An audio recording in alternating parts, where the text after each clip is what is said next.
American politics fascinates Canadians. That is perhaps doubly so for new Canadians who hail from south of the border. Dan Meegan is an associate professor of psychology at the University of Guelph and an expat whose expertise and experience living here prompted his new book. It's called America the Fair, using brain science to create a more just nation. And he joins us now for more. Nice to have you here. Nice to be here. I guess we should talk a little bit about you. Let's find out a bit about you, and then we'll talk a bit about the book. You are a self-described liberal. Yes, How did that happen? Well, you know what? I credit the Catholic Church for turning me into a liberal.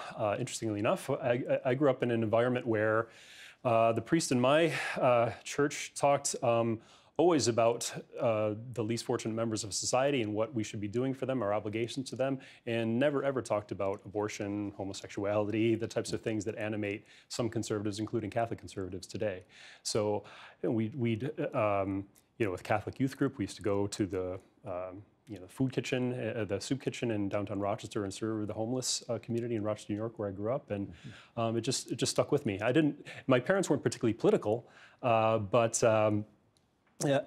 we were Catholic, and that influenced me. And I didn't even meet somebody who countered my views until I went to university. Well, Catholics until JFK were mostly Republican, were they not? Then Kennedy got them thinking they ought to be Democrats? Yeah, let's put it this way. When you walked into my grandmother's house in Buffalo, there were two pictures above the doorway. One was Jesus Christ and one was John F. Kennedy. That sums it all up, doesn't it? Yeah. There are Trump supporters in your family now. Oh, yeah. Yeah. With does that work exactly? Well, you just don't talk about politics. Seriously? Yeah, I really do genuinely try to avoid it. Because, with family, I personally haven't figured out how to, I know I'm not going to change anybody's mind in my family, and I haven't figured out a way to talk to people I love and who I want to maintain relationships with in a way that doesn't just, burn bridges with them. So, what do they think of you? I'm not embarrassed to be who I am. They're not embarrassed to be who they are. They probably think I'm elitist and overeducated. Mm-hmm. Well, overeducated you'd probably have to plead guilty to. Yes, I have a PhD. Yeah. Elitist? Are you an elitist? I don't think so, because one of the things I'm proud of about the book is that I am quite sympathetic to those, not necessarily who voted for Trump necessarily, but people who, for example, are turned off by what the Democratic Party has to offer. Well, in fact, I think the word you use is, unlike many liberal academics, elitist or not, you have some sympathy for what you call the unsophisticated voter. And what aspect of their lives do you in particular sympathize with? I sympathize with the fact that in the United States, and I guess this comes partly because of my experience here in Canada, being in the middle class in the United States, if by the economist definition, usually middle class is defined by one's income. But if you talk to people who might describe themselves as being in the middle class, they're talking more about kind of a state of mind that includes, for example, the feeling of security that one could withstand any bad luck, circumstances beyond one's control that could face a person. I think Canada has done a really excellent job of meeting that promise to middle-class Canadians, and I don't think that America has done that to middle-class Americans. So there are people in the middle class there who, if you looked at their income, they seem to be doing quite well, and they do own a home, and they own a car, and they have health insurance through their employer and whatnot, but they're one step away from something that wouldn't affect Canadians, whether it be a natural disaster or a housing bubble that bursts and takes their wealth away from them and the value of their home.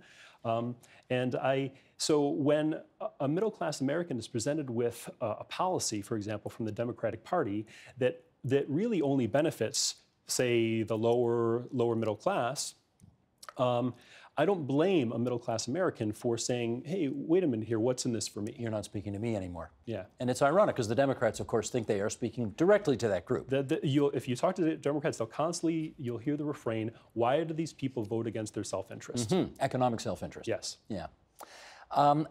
You've lived in Canada, what, 20 years now? Oh, more than that, since 1991. 91, okay. So it's coming up on 30 years. Yeah. How do you see the fundamental differences between the United States and Canada now? Well, it's funny. I've always wavered back and forth on this. I mean, in some ways, there's no two countries in the world that are as similar as the United States and Canada.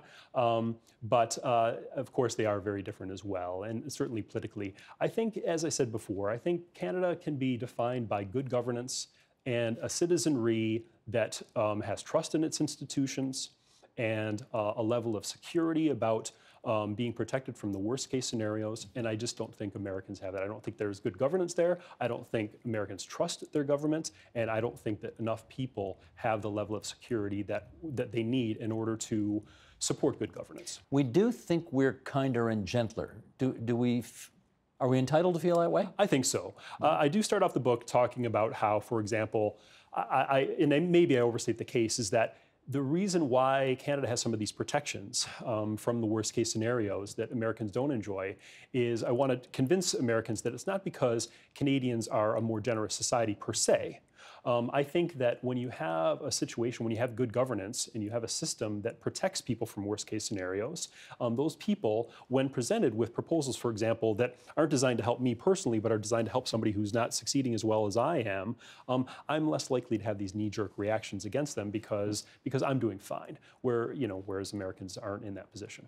I wonder whether the election almost 9 years ago now of Rob Ford as the mayor of Toronto, and then the election a little over half a year ago of Doug Ford as Premier of Ontario, gives you pause to conclude that Canadians aren't going through some kind of populist spurt as well. Well, I think populism is everywhere, and Canada is no exception. I personally, I'm not going to present an opinion of the current premier or anything like that. I understand where he's coming from, and one thing that you have to take note of is that there are people who he's appealing to, and people who are responding to him in a positive way, who don't necessarily feel the same way I do about the best way to run a province. But at the same time, I respect those people. I recognize that they're here, and I think Canada has a more healthy democratic system to take these different voices into account without us getting too angry with each other. Let's do a quote from the book here. Sheldon, you want to put this graphic up, please? American liberals wrongly assume that other nations have cultures of selflessness, whereas the United States has a culture of selfishness. The reality is that selfishness is less a cultural than a biological phenomenon, and support for government programs has way more to do with, quote, what's good for me, than with, quote, what's good for those who are less fortunate than me. Scandinavians love government because government works for them, whereas many Americans hate government because they believe government works for someone else, and liberals do a poor job of convincing them otherwise. What is it that you think liberals need to understand to be more persuasive with conservatives about the positive role that government can play in their lives? I just think they have to present policies in a way that make it clear to those whose votes they expect what's in it for them. If you take the example of Medicare for All, for example, something that is being pushed by several people who are vying for the Democratic nomination for the presidency in 2020, I think they need to do a better job of convincing everyone who's going to be affected by it, because it's going to affect the entire country. There are lots of people out there who have health insurance. They have health insurance through employers, and they claim to be satisfied with that health insurance, even though there are things that their health insurance is as good as they maybe think it is. Protecting them from all possible health scenarios that might affect them and their families. And I think the Democrats need to do a better job, liberals need to do a better job of convincing them this is going to improve your healthcare situation, not just those who don't currently have health insurance. That's not a hard sell in Canada because we do have Medicare for All here. Yeah.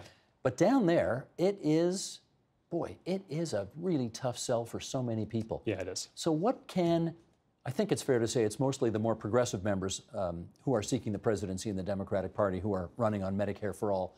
What is the thing that they can tell somebody right now as to why that makes sense in a country where deficits are going through the roof and where there is a lot of, I'm okay, what do I need to spend extra taxation money for to help insure a bunch of people that I don't even know? They need to talk more about where the money comes from, because taxation is only one source of funding for say payroll taxes or income taxes. Only one source of funding for healthcare. Americans currently pay on a per capita basis more than any other citizens in the world for their healthcare. They just don't they don't just recognize it because it doesn't increase their tax bill, but they pay premium costs along with their employers. They have out-of-pocket expenses that we don't have here in Canada. They have deductibles. They pay through the roof for prescription drugs. So Americans are spending a lot of money on healthcare, a lot of money. And Medicare for All is going to bring some of the administrative associated costs down by eliminating some of the private health insurance industry. And it's going to bring premiums down and deductibles down. They need to make that case that it's in your economic best interest to take some of the stuff, some of the middleman out of this equation in the American healthcare system. Well, let me give an analogy if I can. A year before you came to Canada, this province flirted with the idea of running public auto insurance, of basically taking the private auto insurance people out of the scheme and turning the whole situation over to a public auto insurance plan. And then we went into a massive recession, and the government of the day decided that it probably wasn't a great idea to be laying off a bunch of people who worked in the private auto insurance field in the throes of a terrible recession. They're going to make the same argument in the United States. And even though economic times are better, they're going to say, oh, you want Medicare for all? Sure. And let's lay off millions of people who work in the private insurance system right now. How's that going to work for you? Yeah, that is I think, personally, the toughest part of the sell, because it has become a huge part of the American economy. I believe it's something like 12% of GDP is the healthcare industry, much bigger than any other nation. It's because of it employs a lot of people, which is a good thing. So that is, I think, the toughest part of the sell, honestly, is how it's going to affect people like that. Obamacare. What did you think of that? Well, I personally, as a liberal, thought it was fantastic because there were 23 million people who didn't have health insurance before who have health insurance now. If you don't think of that as a percentage of the American population and think about the sheer numbers, that would be imagine if 2/3 of the Canadian population didn't have health insurance and somebody introduced legislation that gave them health insurance. It would be a fantastic, something to celebrate. And liberals in America, like me, did celebrate it because these people now have health insurance, and that's fantastic. The problem is, if you do look at things in terms of percentages, that's 7% of the American people. So back to the argument I made before, when you're trying to sell policies to the broad electorate, and you come to people who are feeling their own anxieties and insecurities about their own economic situation, but they do have their own health insurance through their employee, and you say, we're going to spend billions of dollars to make sure these other people, not you, have health insurance. And it's not surprising to me that it's had some popularity issues since its inception. Well, and not just for those reasons as well. I mean, on the one hand, when they opened it up for business, the website didn't work. It was extremely difficult to make it work. Nancy Pelosi, who at the time, as she is now, was the speaker who said, just pass this and then we'll read it afterwards and figure out what's in it, which is not a great way to sell a bill, I don't think. And, frankly, the president fudged on a few things. He said, you can keep your doctor and nothing's going to change, and it turned out that wasn't the case. How do you convince you're a guy who deals in empirically provable facts. You're a man of science. You're a PhD, as you've already told us. How do you deal with that much fudging if you're trying to get people over to your side of the argument? That's an excellent question. Again, Medicare. That's why I asked it. Another reason why Medicare for All is tough. So the good news is that if you look at Medicare for All, for example, as maybe a vision for the future, as opposed to if you elect me as president in 2020, that is my first order of business is getting that legislation passed, as unrealistic as that is. I think that that's something that has to play out over time. One piece of good news was that Kamala Harris who had recently advocated for Medicare for All, was faced with a question from a reporter about whether it would eliminate the private health insurance industry, and she bravely admitted that was the case. And I think it's good that we get some of these issues out of the way early, so Americans can kind of get used to the idea of having a different way their insurance is delivered, give people who are currently employed by the private health insurance industry some time to think about their future career prospects. And I envision it something playing out over time. Perhaps the stepping stone in that direction would be what was called the public option, and something that Democrats tried really, really hard to get in Obamacare and fell very, very short of doing it. Joe Lieberman, yeah. Joe Lieberman, yeah. So imagine a scenario where the public option now comes to the table, only the public option, as opposed to a full Medicare for All scenario.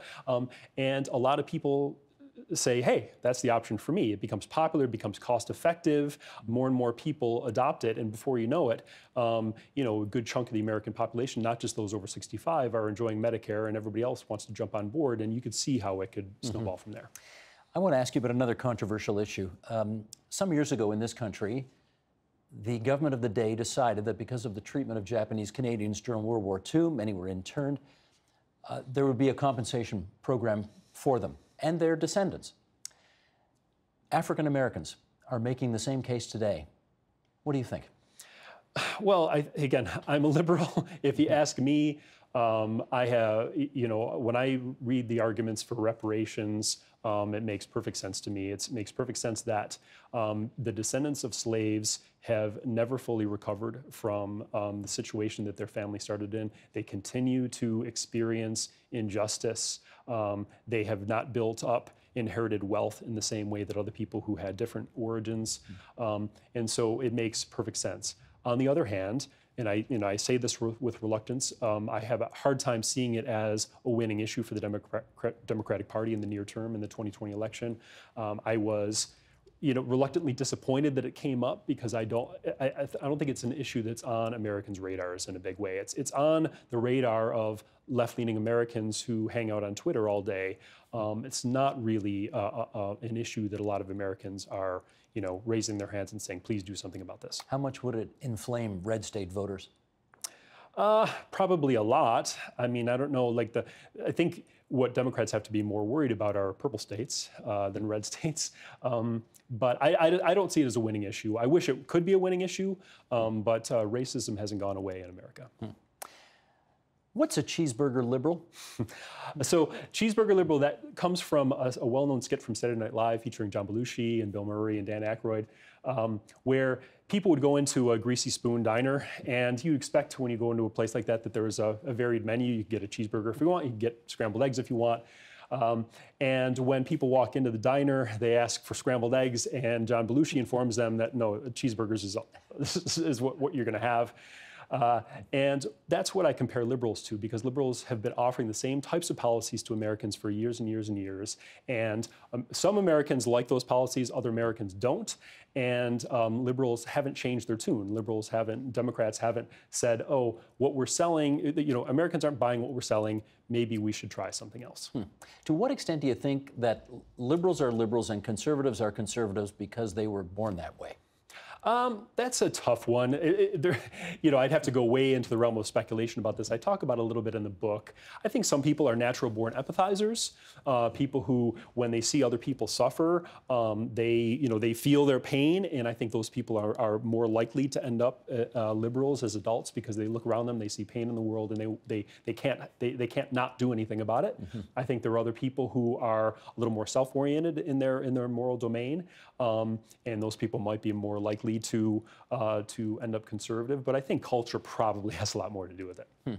There was a time when, my daddy was a Republican, my granddaddy was a Republican, and dang it all, I'm gonna, one wonders if those days are gone. Seems like electors today are way more free agents than they ever used to be. I think so, and in fact, there's some really cool evidence that has come out from political science in recent years about how when one is coming into one's entering adulthood, becoming a politically active person, events at that time end up shaping one's political affiliations for life. So if you came in, for example, these kids who came in during the Obama years and looked at him as a positive leader and admired him, those people might be Democrats for life. Here's another quote from the book. Creating society that enables generosity and trust does not necessarily require an inherently generous and trustful citizenry. How come? Well, I think that people assume that Canada is a generous and trustful society because Canadians are a generous and trustful people, and I think to some degree that's probably true. But I think it is easier to be generous when you're doing well than when you're not doing well. I think it's easier to be trustful when the institutions you're being asked to trust are trustworthy. And I think in America, it's difficult for people to be generous when they're struggling economically, and it's difficult to trust institutions when those institutions are proven that they can't be trusted. So I think that if American political leadership provides the type of security we enjoy here in Canada, people will be more able and willing to be generous. And I think if institutions do their jobs, then Americans could start trusting them more. In just a few minutes to go here, I want to tackle, let's look ahead to 2020. And I first want to ask you, actually, she's not going to run for president in 2020, but she sure is stirring things up. The three most famous letters in the United States right now are not USA, they are AOC. Alexandria Ocasio-Cortez, congressman from, or I guess representative from New York State. What do you make of that phenomenon? I think it's fantastic because, I mean, not just because I'm a liberal. I mean, of course she excites me. She has youth and energy, and I share a lot of her ideas and desires. But what I like about her is that she is, have you heard of the Overton Window? The Overton Window is what is left and right. In Canada, the Overton Window has been pretty steady over the years. There's a true center. Conservatives try to push a little bit to the right. Liberals try to push a little bit to the left. But for the most part, there's this magnetic center. In America, it really pushes around a lot more. Ronald Reagan, as you mentioned earlier, really pushed the Overton Window to the right. It's kind of stayed there ever since. And Bernie Sanders and more recently Alexandria are really doing a good job of pushing that Overton Window back in what I would consider the right direction, the left, because they're forwarding policies now and generating a lot of excitement about it that would have been considered pie in the sky thinking just a few years ago. So I think that's really valuable role that she's playing. The other thing she's critical of is what's often called incrementalism. Instead of going for Medicare for all, the touchdown throw, let's have some short runs and we'll eventually get there. I kind of share that view in the sense that, as I was saying before, if you incrementally give these people healthcare and then these people healthcare and these people healthcare, everybody else who's not benefiting directly from those policies are going to again say, well, what's in it for me? Why should I support this? Whereas if you go Medicare for all, if you go for the big, the big touchdown, everybody is benefiting from that. So you're less likely to have those kind of resentments that build up when you're taking this incremental piecemeal approach. You do know the long bomb is a low percentage pass, though. Low percentage pass. It is, and I think that's everybody recognizes it as such. But again, I think if we're doing nothing more than shifting the Overton Window about what's possible, or would America be better with Medicare for all, then I think there's some success being had. Finally, who's your candidate? My candidate is the person who the Democratic Party nominates. Yes, but if you had a choice, who would it be? That's a tough question. I, like a lot of people lately, I'm getting quite excited about Pete Buttigieg. This is the mayor of South Bend, Indiana? Mayor of South Bend. He is a very talented young man. I've been very impressed with what I've seen of him. Honestly, I think they're all strong candidates. Very few. I like Elizabeth Warren personally. I'm not sure how much momentum she has behind her candidacy right now, but she speaks my language. Anybody but Trump, I can see, is what you're thinking. Exactly. Got it. The name of the book is America the Fair, Using Brain Science to Create a More Just Nation. That's Dan Meegan, psychologist at the University of Guelph. Thanks a lot, Dan. Thanks for having me.